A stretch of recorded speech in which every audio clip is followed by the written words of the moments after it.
Alright, welcome to Writer's Outpost. This is our 13th episode, or our 12th episode, and today is our interviewee, Violet. Today we are doing general questions. We are also talking about Elden Ring, Risk of Rain, and League of Legends. We are taking a break from Eve to pursue our goal of interviewing gamers from all over the world and all walks of life. These games will include. Crap. I'll have to edit some of this stuff out. We will be doing general questions, then game questions, then other questions at the end. After that, you can state any news or plug in any groups or people you wish. So, are you ready for some questions? Absolutely. Are you a PC gamer or a console gamer? So mostly PC. I grew up playing console just because had siblings, so console was just more was easier, so that everyone could share the console. But I got my built my own PC back in 2018, and I've had a heavy preference for it ever since. Oh yeah, I love the PC. It's just one of those things where there's nothing like it. Where you can program it, you can tell it what to do, you can upgrade the hardware at will. Where you're, as in console, you're just kind of stuck into it, if that makes sense. So, Yeah. what console were you gaming on? Xbox, PC, Wii, or So, Xbox, PlayStation? man, we had like the early Nintendo consoles growing up, and then we got a which I didn't really play much of those. I was just a bit too young to get a hold of those. But I think the first console that I played a lot of was the PlayStation 2. Um, so I mean, we had that. Probably I played just a ton of Jack and Dexter. That was like my go-to just because it was just like a huge open area. Like I really didn't even play the game. I would just kind of like walk around and like in like the first couple of areas. I never really like actually progressed just because I was so young. I was like, I don't even know how old I was, but yeah. So I'd just be walking around doing whatever, hitting the bad guys, and so I played a lot of that, and then we also got the original Xbox as well. We kind of just got a little bit of everything, I'd say. But we kind of stuck more with Xbox as time went on. I think after the Xbox 360, it was Xbox from there, full force. Gotcha. And yeah. I mean, Xbox 360 was just like a classic era of gaming for console. So you had to have played Halo back in the day, right? Yeah, I wasn't super into Halo. I played it because I played with my brother and our friends. Um, Yeah, LAN and like parties was where it's we at. played like right, yeah, we played split screen a lot. So I played Halo from that, but I didn't really play like I don't even think we had like Xbox Live on the original Xbox. And then for the 360, I just had no interest in playing like the multiplayer. I would either just like for like Halo 3, I just go into Forge and just start making random stuff that was never functional. Um, or just like the campaign, or I would just be playing split screen. But Halo wasn't really my thing. What was that? I was saying, yeah, Forge was a fantastic addition to Halo. I really, really enjoyed Forge. Right, yeah. I wish I was a little bit older to kind of appreciate it more, but I was just kind of like, what is all this like weird building stuff? Like this is, I would kind of like mess around with it, but I never really like understood it, I guess. Um, my a lot of my multiplayer gaming was in Call of Duty. I think I was like just the right age to be kind of hooked into that. Um, I I didn't really play much of Call of Duty Modern Warfare. Black Ops 1 was why I really started to get into the multiplayer gaming. Would you say that Black Ops 1 was your favorite Call of Duty? No, I think Black Ops 2 was probably my favorite. Yeah, Black Ops 2 is probably one of the more popular Black Opses out there. Right. Black Ops 1 Right. set the precedent, and then Black Ops 2 really pushed it home. Yeah, absolutely. Yeah, I just have a lot of fond memories. I also met a friend on there. We met on Black Ops 2, Xbox Live, over 10 years ago, and we've been best friends ever since. We still are in contact. We actually just played games the other night together, and we've never met in person either. We've just been friends online for well over 10 years. So I definitely have a lot of fond memories with Black Ops 2 specifically as well. So it's a little bit of a biased opinion, but Well, still, you know, like it it's still such probably a was my favorite. Yeah. yeah, bang on, bang on. You know, it's a good thing being able to create friendships over the internet as well. I mean, nowadays, well, because of course, you know, we have gaming and the internet to sort of link the world together. I think it's such a wonderful way of creating friend groups and having experiences that you wouldn't be able to have like if it didn't exist. You know. But being able to, you know, as you say, you know, make friends and be able to play consistently with them for many, many years, like that's, you know, that's such a key fundamental part of today's modern gaming world. That's what keeps people hooked. That's what keeps people wanting to continue to game, and that's the beauty of community, you know. Right. Right. Yeah. And I mean, yeah, it's just kind of yeah. I say yeah. I'd agree with all So that. I just said a lot of stuff at you there, mate. It's fine. Don't worry about it. Not really much to add on to it. Yeah, you kind of hit the nail on the head there. I try to. Thanks. Alright. So, what characters do you remember the most and from what game?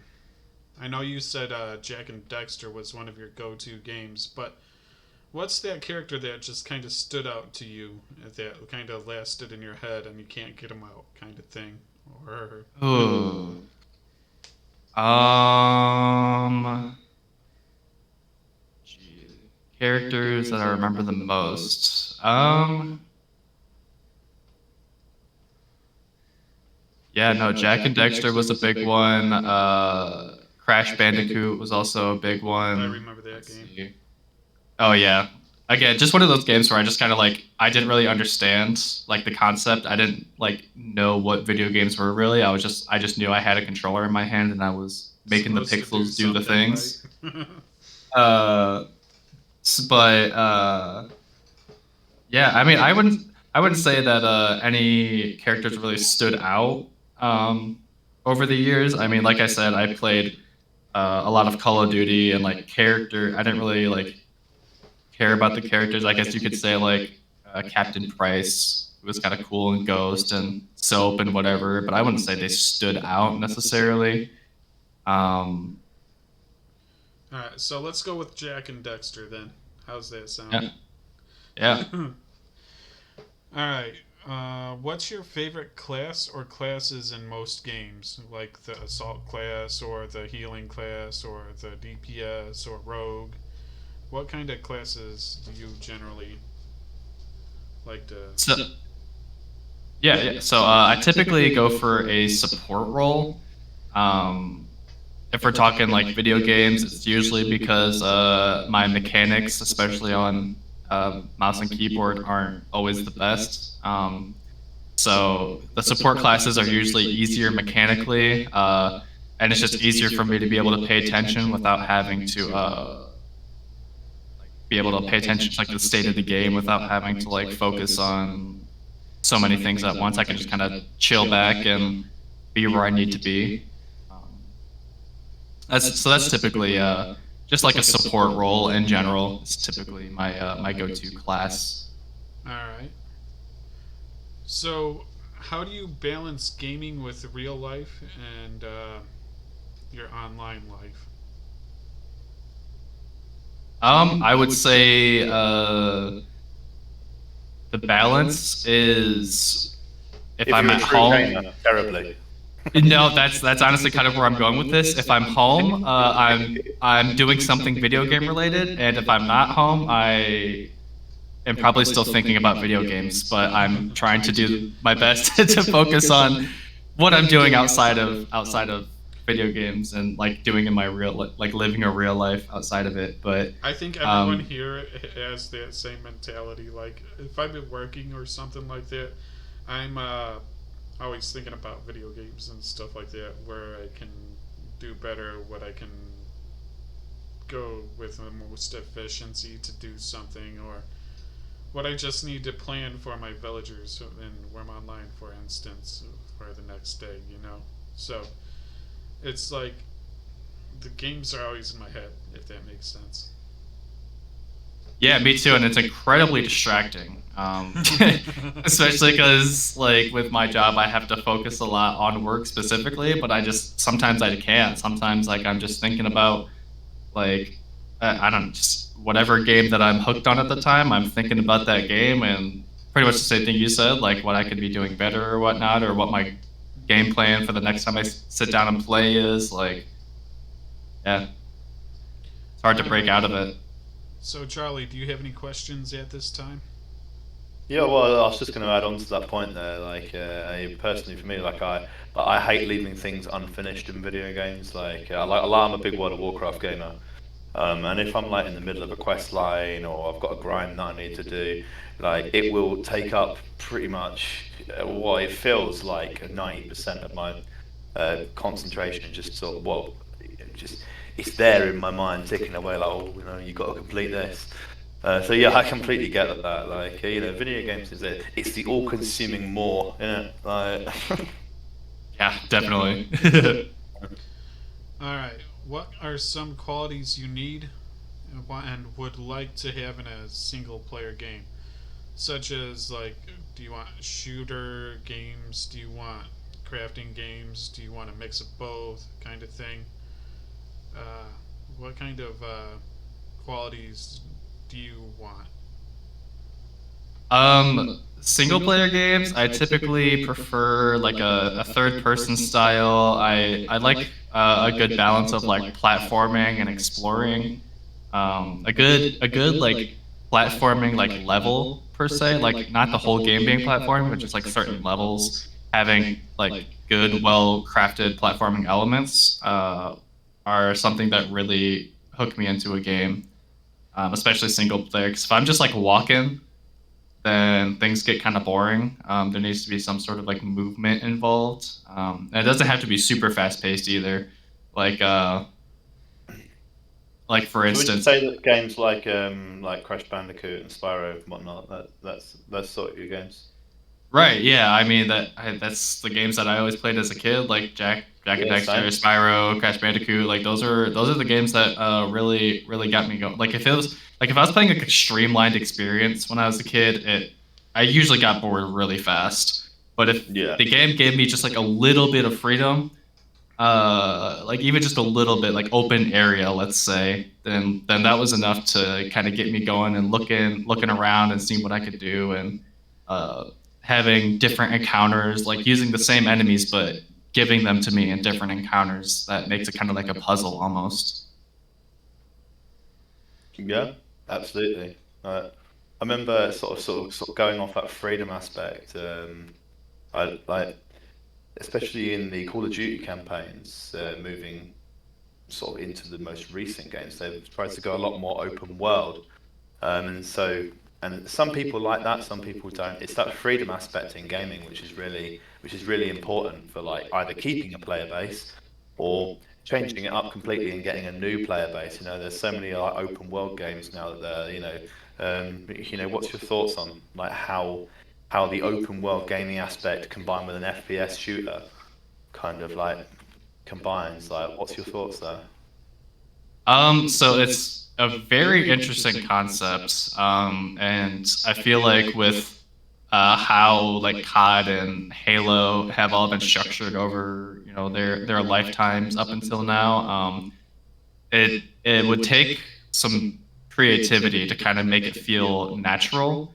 I didn't play the Halo Infinite campaign, but I had a friend who thought it was pretty well done. Obviously, there was a lot of room for improvement, but he had said that they were heading in a pretty good direction with how they kind of mixed the open world aspect and like finding your quests, and then like going back into classic Halo where it's like a streamlined like mission, where you have one objective and you're going through a very streamlined path.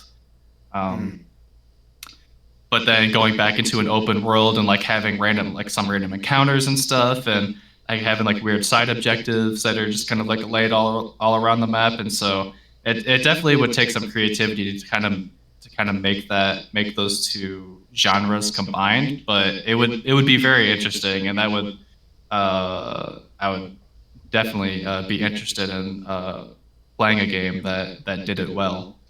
I mean, to name two, like, I mean, you got Far Cry, Borderlands, two very well-known gaming titles there, of course, both very established studios with Gearbox and Ubisoft. Right. Yeah. It. I'll start with Far Cry. For my thought process here, I don't play them anymore because they have the Ubisoft curse of just like being pretty much the same game with like one or two new mechanics. Very true. Very true. Yeah, so it's like too, with Battlefield, Call of Duty, Assassin's Creed, and many other games that have fallen into that trap. Right, yeah, and it's like the gameplay is always like fun. Like it's fun to have the open world, but still be an FPS, and like but it's just like it's the same thing. It's like all the missions are the same. Like the outposts are all like the same. Like they're all laid out different, obviously, and they're all like their own little puzzle. But it's the same objectives. It's usually the same enemies. Like there's never any surprises. There's not a ton of variety, even though they're these huge games. In terms of size and like how much you can explore, there's not a lot of what's the word I'm looking for here? It's very repetitive. Right. It gets very repetitive very fast, so that's kind of like why Far Cry, when I think first person open world, it doesn't really come to mind. It's like, is it really an open world? I feel like I more just want to rush the main story because that's really the only thing I'm here to do at that point, because exploring is not rewarding really in any way, minus getting stronger, which ultimately just makes the game easier, which is pretty boring. All right. What have you learned from video games that you apply in real life? I would say, honestly,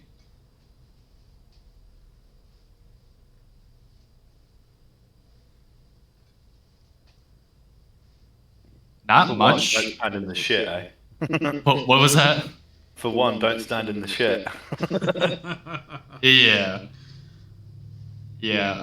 I don't know. I can't say that video games have really taught me anything that can be applicable in real life, at least not very directly, or it's not very obvious to me. For me, it's one of those things where I craft a lot of things in video games, and it gets me the passion to want to create things in real life and stuff. So I make wallets, I weave, I do a little bit of sewing sometimes, things like that, all because I saw it in a video game and I wanted to try it in real life, kind of thing. So like, have you ever dealt with anything that gave you a passion to want to try something?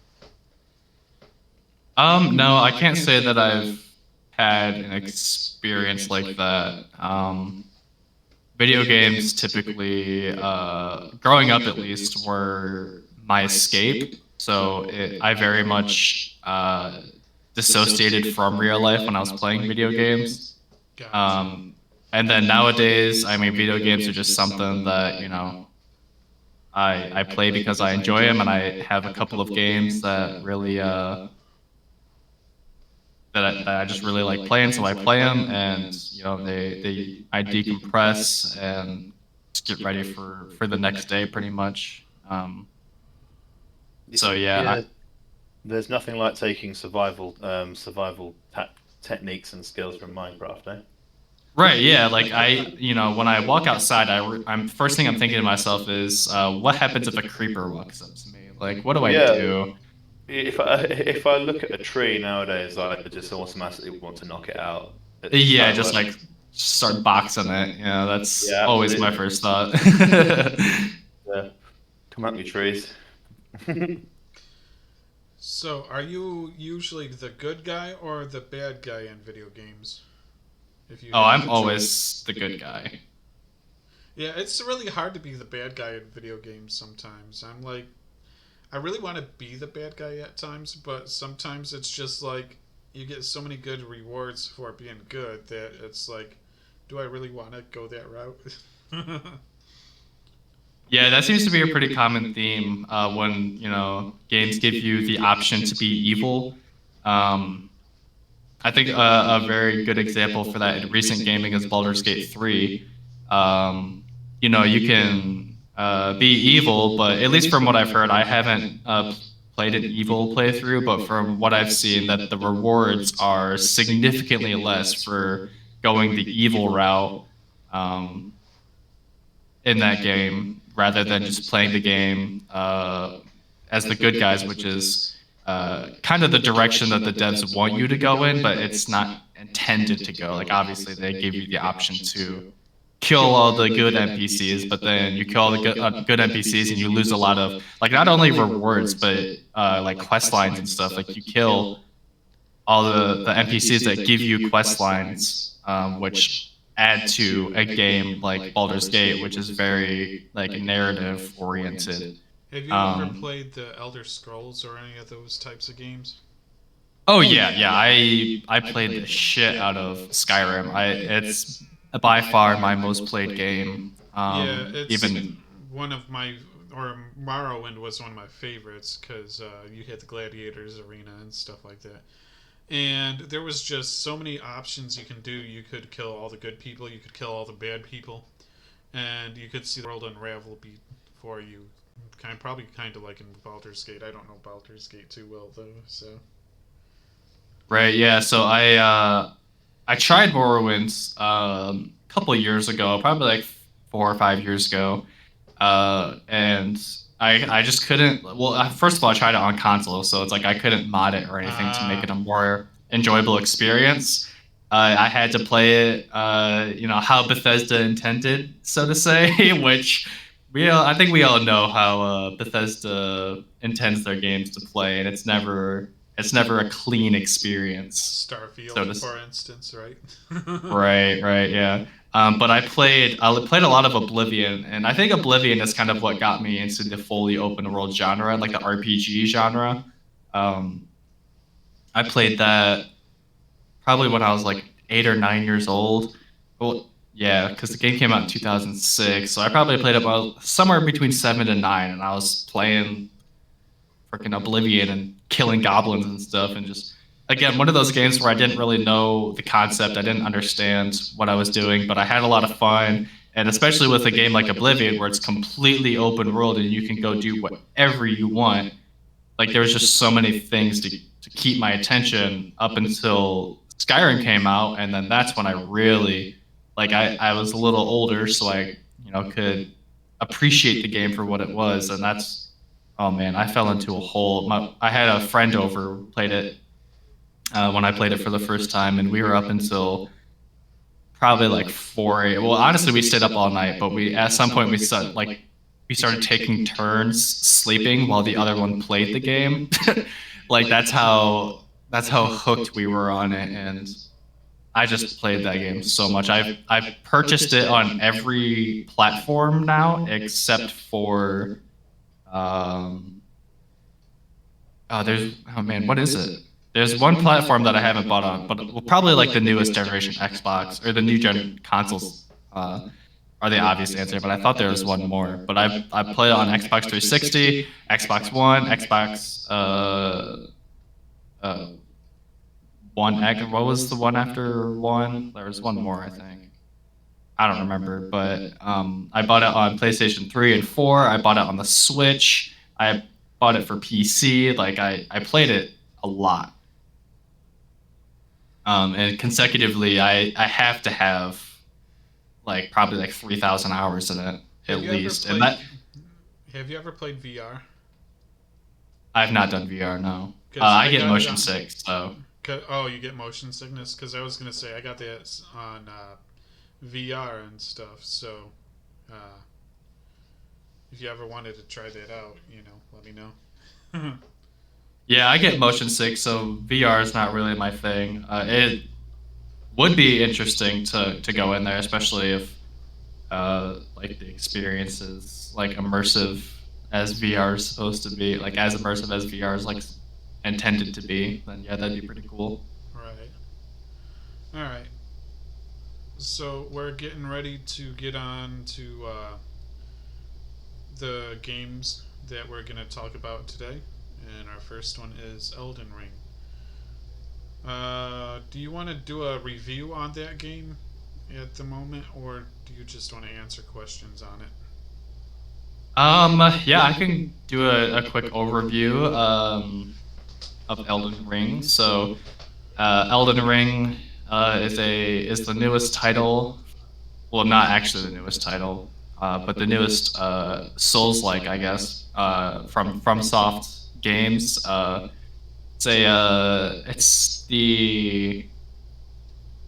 It's pretty much the open world version of Dark Souls. If you ever played Dark Souls, it's that, but it's open world with a couple of mechanics from other games combined, pretty much.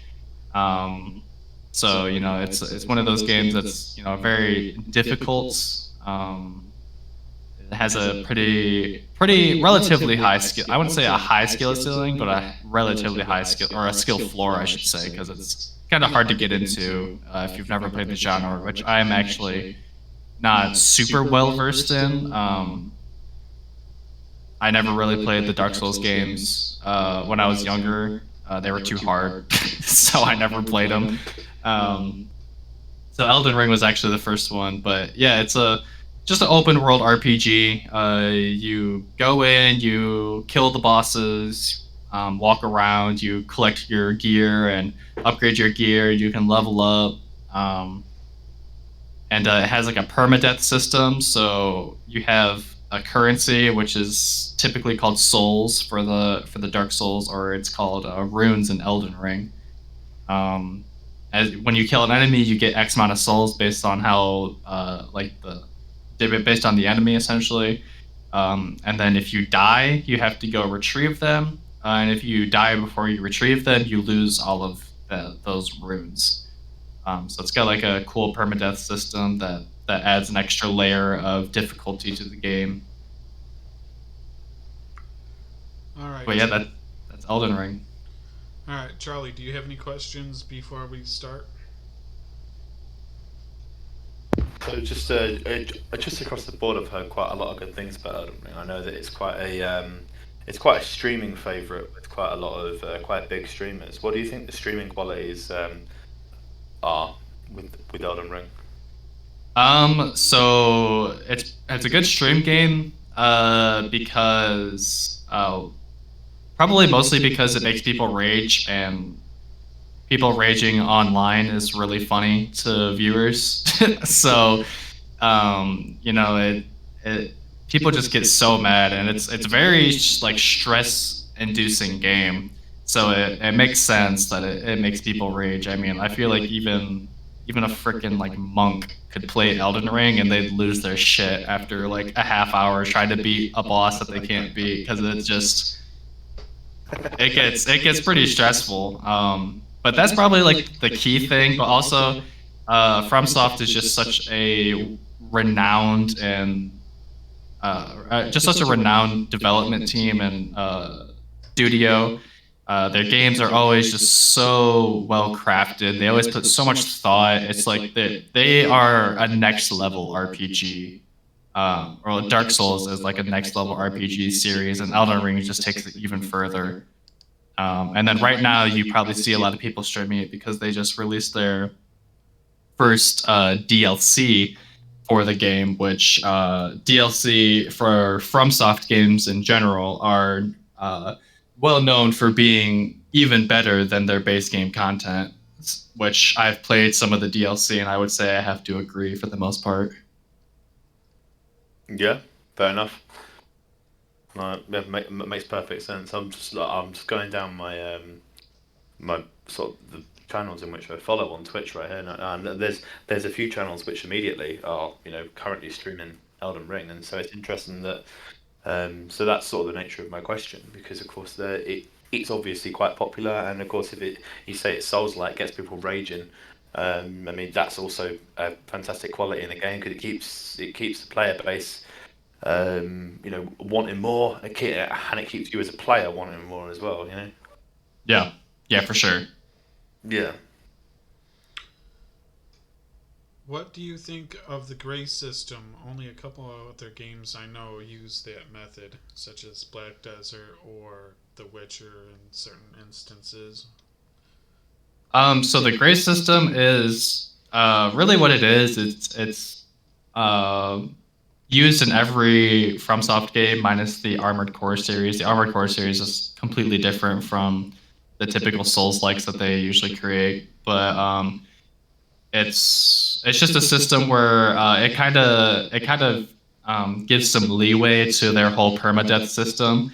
So obviously, with Elden Ring specifically, it's an open world game, and it's a massive game. If you ever decide to play Elden Ring, just know that the first time you walk out into the world, it gets so much bigger, and it already looks ginormous just from those first moments when it kind of brings you into the world.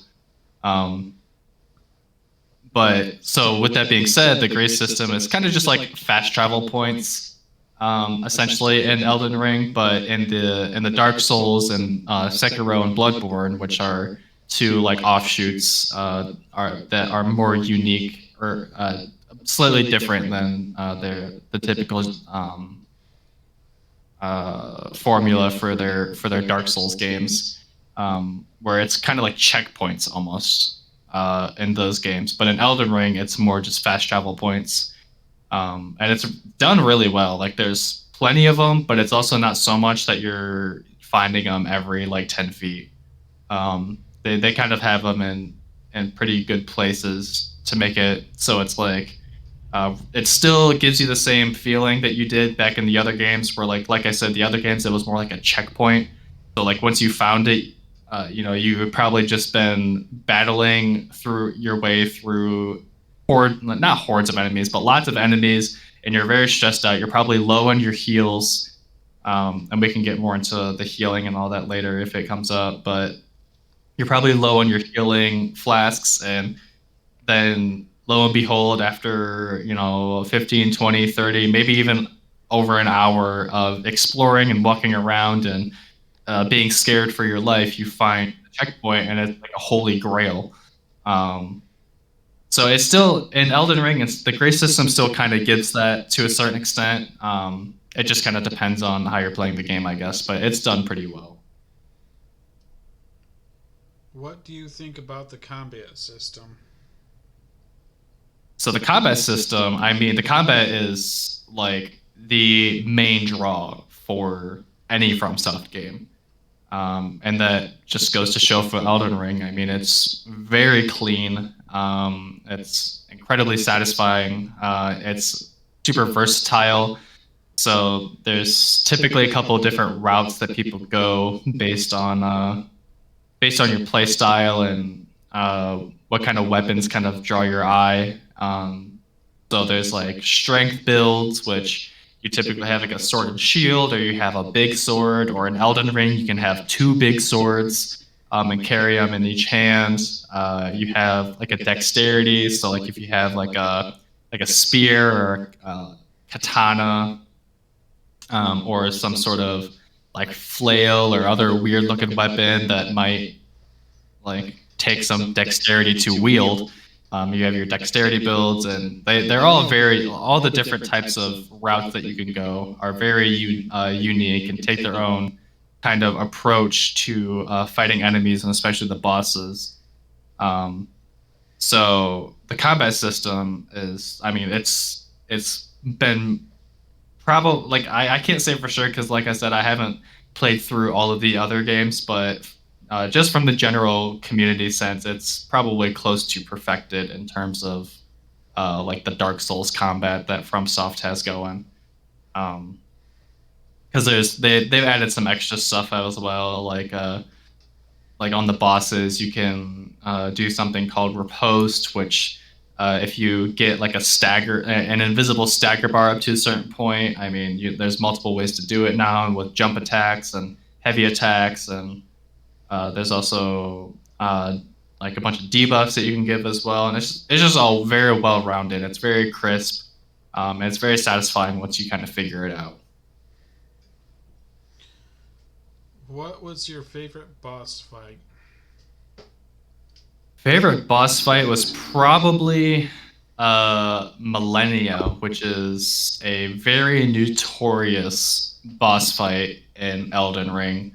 You may or may not have seen like memes about it, or just like a lot of just general talk about Millennia, Blade of Mikola on like Twitter and stuff, or TikTok if you're on that.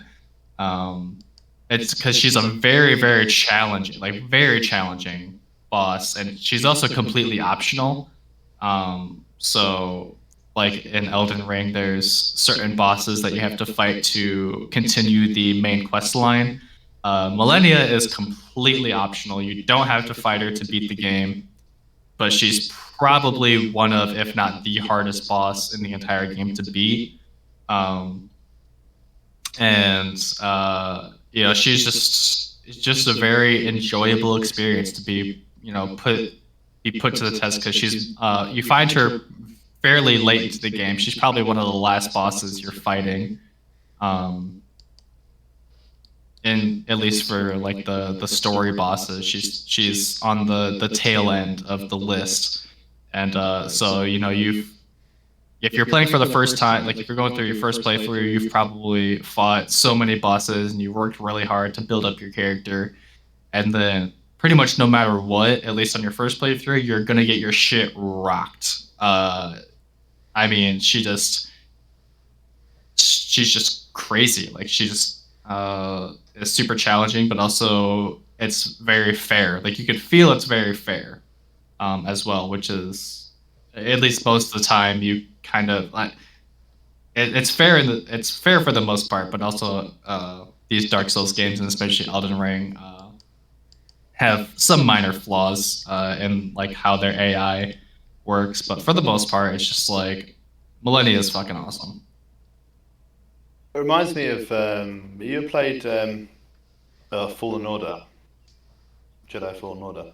Jedi Fallen. I did for for a little bit, yeah. It reminds me of one of the bosses from that. There's a planet that you go to, and it's like meant to be quite a peaceful planet, but then there's like a little cave, and you have to fight this like frog creature thing, and it's like one of the hardest bosses in the entire game. That's funny. Yeah, you just get your absolute shit mixed by this frog thing, and it's horrific because you've especially when you go and revisit that planet, in the storyline, the game's been out long enough now, so spoilers, whatever. You freaking survive seeing Darth Vader only to get yourself like mutilated by a frog. I think that's brilliant. Hard bosses all the way. It just keeps things interesting, Right. Well, so in Sekiro, which is another one of another FromSoft title, which takes a lot of the core elements from Dark Souls, but they made it very different. So in Dark Souls, you have your iframes, which iframes are like your key defense.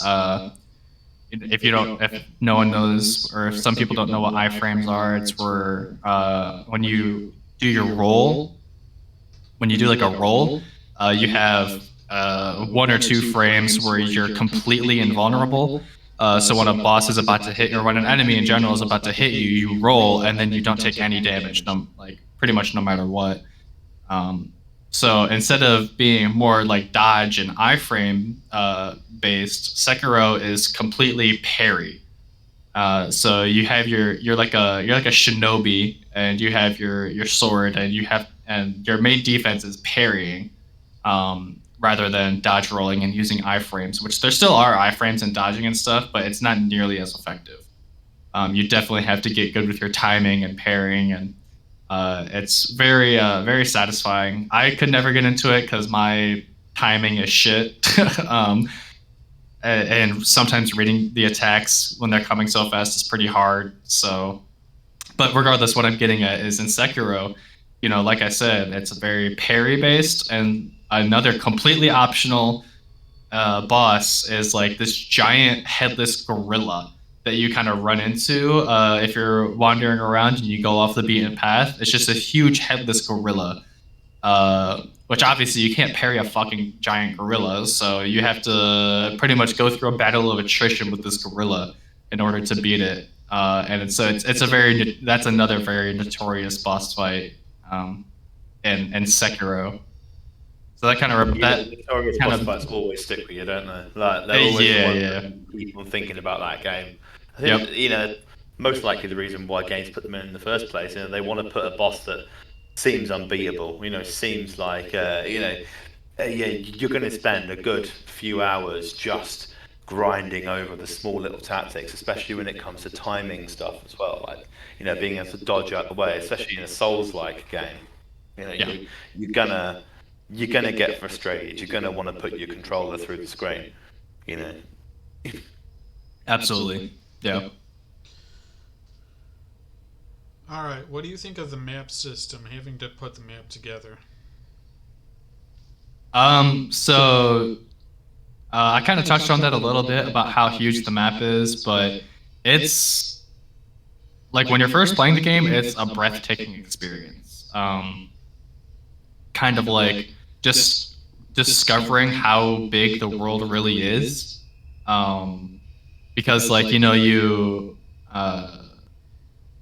kind of like come into the world and you look around, and it's just like you see things like you see like things as far as like structures and buildings and terrain and stuff as far as the eye can see. And the really cool thing about Elden Ring is that those things that you see in the distance, you're going to go to at some point. It's not just like background. It's not just like a wall that the devs put in to make it look pretty. No, like everything you see, you're going to be treading that path at some point. And there's quite a bit to see just in the first few moments, and then let alone when you start exploring and you just keep finding more and more and more. And so it just makes it really interesting. And then one of the cool things that is a fairly common experience is sometimes when you open a chest, it won't be an item. It'll be like a mist that teleports you to a different location. And one of these chests takes you fairly far up north of the map. And so when that happened to me, I kind of walked around for a little bit, and it was kind of like a dead end. So it was kind of weird. Like there was one enemy which was unbeatable at the time because it essentially takes you to a late game, well, honestly mid game area, but you're very low level at the time when you would find the chest. So you can't really beat the enemy, and you're at like a site of grace, which we already explained earlier. So then you open up the map to go teleport back to where you probably just were, and you zoom out and you're like, holy shit, you're like way up yonder. Like you're so much further than you probably would have ever expected to be up on the map. And it's such a insane feeling to kind of just see how they crafted such a, because like I said a couple of times already, like Dark Souls was a very like streamlined experience, but it was also a very tight and well crafted experience. So like what I thought to myself was, damn, like there's so much content from where I was to where I am now, and so far in the game everything was just as well crafted as any Dark Souls game. So it's like, damn, it's just like a wonder at how they made such a huge game, but also like made it such a like kept all the same feelings and the same ideas and concepts as Dark Souls, but put it into such a massive game. All right. So we're coming up on 70:45, which means we have enough time for one more game to talk about. Which one would you like to talk about more, League of Legends or Risk of Rain? Well, League of Legends, one of those games where everyone kind of hates, but the people that play it still play it anyway. So I think we can skip over to a Risk of Rain, which is something I'm a little more passionate about, you could say. All right. What do you like about the roguelike system in Risk of Rain 2? So, roguelikes are actually one of my favorite genres. I just love them for their replayability. And there's just so many different ways you can approach the genre as a developer. So, the roguelike system in Risk of Rain 2 specifically does a really good job. The replayability on it is at a surface level, it might not seem like much. Like you might put like 10, 15, 20 hours into it, and you might start to feel bored a little bit. But if you start to just dig a little bit deeper, it just opens up a whole new world, and all of a sudden you're putting 500, 1,000 hours, 1,500 hours into the game, like it's nothing. Like it's very common for you to find people that have been playing this game for well over 1,000 hours. How do you like the third-person gunplay? Are you first-person, 2.5 person shooter, or third-person shooter mostly? So I think I touched on it a little bit earlier when we were talking about one of the other questions you asked about this, but I typically like a third-person perspective because for me personally, I like to be able to see more than just what my character, quote unquote, can see. So it kind of gives me that awareness, and usually it means that the gameplay is going to have some extra concepts and mechanics that go beyond the scope of just the first person view. So I like the third person gunplay in it a lot. Or well, that's not even gunplay because there's things that are not guns. The gameplay, I should say, but it's also very interesting because I'm specifically talking about Risk of Rain 2 here, but the original developer, Hopu Games, made a Risk of Rain 1, which was actually a 2D platformer, like a side-scroller platformer. But then when they made Risk of Rain 2, it was a 3D action game. So it was really crazy just to see the difference in the two games, and how they even pulled it off and still made it feel like the original Risk of Rain game by adding a whole extra dimension was just amazing. So the third person is probably one of my favorite parts about the game. Charlie, do you have any questions at this time? Not anything burning in terms of questions. Oh, I'm sorry, I should have said. I know a lot of people that play.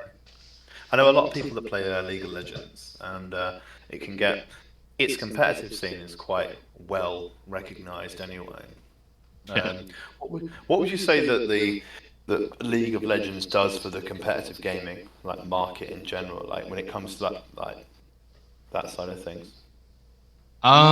So me personally, I think most competitive games in a solo queue aspect, so just random people playing and trying to grind their ranks or whatever, is almost always going to be an incredibly toxic experience. But for some reason, League of Legends gets tagged as the most toxic experience, which I can't say I disagree with necessarily. And so that kind of hurts the competitive the integrity of the game, because most people are just it feels like a game where everyone feels like they're the best, and that they know how to play the game better than anyone else in the lobby.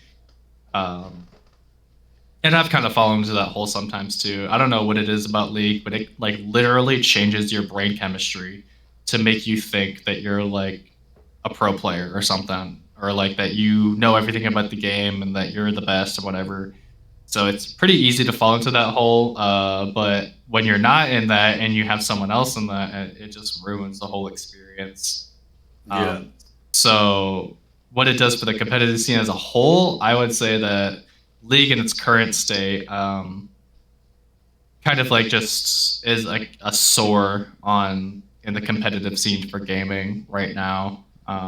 It can have its good moments, but for the most part, when you're talking about like solo queue ranked and stuff like that, it's kind of a shithole. All right. Yeah, fair enough. Do you keep up with game news or anything like that, or like upcoming video games that are being released, things like that, that you might want to share with our audience at this time? Um, no, I mean, there's nothing really going on in the games that I kind of pay attention to. I mean, the game we were just talking about, Risk of Rain 2, not so recently got bought out by Gearbox. And the first update that they did, it was a free update. It was like a free DLC that they did. Was interesting and added some fun elements, but I play the game more to it's a roguelike, but it's a game that does actually have a competitive scene in terms of like speed running, and then there's a whole community ran like competitive racing thing as well. Um, so I play the game more to like be good at it rather than to have fun. So I didn't care too much for it, but that's what the majority of the player base is there to play Risk of Rain for. So I mean, in terms of news, I mean, no, I wouldn't say All right. there's anything else I have in mind. And do you happen to have anybody that you'd like to give a shout out to? Any groups or any people that you'd like to give a shout out to, or anything like that at the moment? So I mean, if anyone plays Risk of Rain or has played Risk of Rain or is interested in it, I'm not associated with the group at all, but like I just mentioned, there's a community ran um, racing scene in Risk of Rain 2. It's called Risk of Resources. Um, they do a fantastic job. They run races where people try to essentially beat the game as fast as possible. And they have they've modded in their own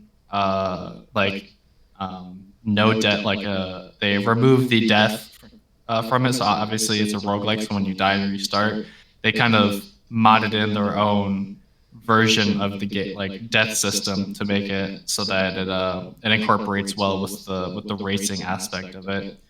I'm not associated with it. I haven't competed in it either, but it's just something that's really cool. And if anyone's interested in the game, you should definitely check out Risk of Resources. They do a weekly run, or they do weekly races. And then they also have a website that they also post. I think they regularly post on as well. All right. Well, I think this is about ready to be concluded for our 12th episode today. Violet and Sierra, thank you both for coming out today. Yeah, it was a pleasure. All right. I'm going to stop in 3, 2, 1.